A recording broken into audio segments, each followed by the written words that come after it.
لقد كان لكم فيهم أسوة حسنة لمن كان يرجو الله واليوم الآخر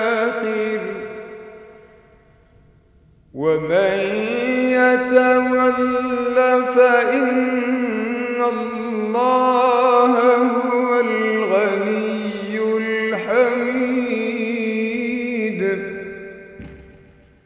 عسى الله أن يجعل بينكم وبين الذين عاديتم منهم مودة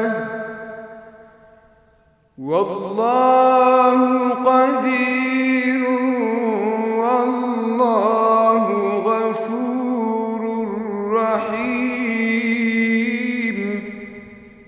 यकीनन तुम्हारे लिए उनके तर्ज अमल में बेहतरीन नमूना है हर उस शख्स के लिए जो अल्लाह और आखिरत के दिन की मुलाकात की उम्मीद रखता हो, और जो मुँह मोड़े तो वो याद रखे कि बेशक अल्लाह ही बेनियाज बहुत तारीफ वाला है।